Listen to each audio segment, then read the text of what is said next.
Доброе утро, дорогие телезрители! К нам очень много поступает вопросов по оформлению дальневосточного гектара. Где посмотреть земельные участки, действует ли сейчас данная программа, и в целом как можно подать заявление для получения гектара на территории региона в Дальневосточном округе. Именно поэтому темой сегодняшней нашей рубрики мы выбрали вопрос оформления дальневосточного гектара. Закон о дальневосточном гектаре вступил в силу в 2016 году. Согласно его нормам, любой гражданин России имеет право на получение дальневосточного гектара на территории Дальневосточного федерального округа размером до 1 гектара. Такой земельный участок предоставляется однократно. Также предусмотрена возможность коллективной подачи заявления на получение дальневосточного гектара. То есть, например, семья может подать на получение гектара, мама, папа, двое детей могут претендовать на получение 4 гектаров земли. Но можно группироваться и с другими людьми. Здесь нет привязки к родственным связям.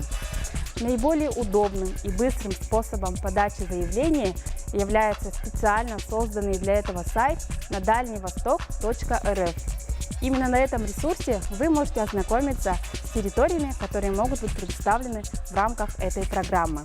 Для того, чтобы подать заявление, необходимо быть зарегистрированным в единой системе идентификации и аутентификации, то есть иметь личный кабинет на портале госуслуг.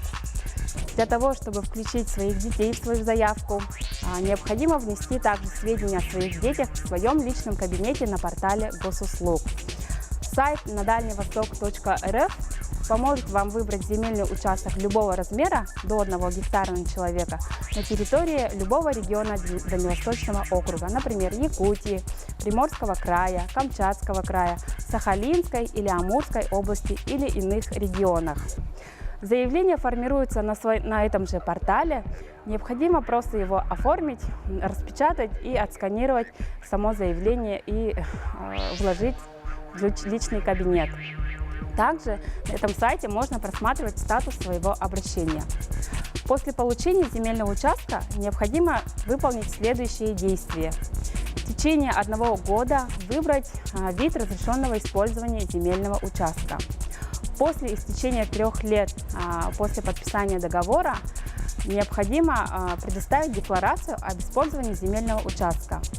И, наконец, через 5 лет после заключения договора вы можете оформить дальневосточный гектар в собственность или в аренду. Итак, все возможные вопросы по дальневосточному гектару вы можете также задать в наш колл-центр по номеру 8 800 100 ровно 22 16, либо посмотреть на нашем официальном сайте mfcsaha.ru в рубрике «Дальневосточный гектар». Спасибо вам за внимание. Доброго дня!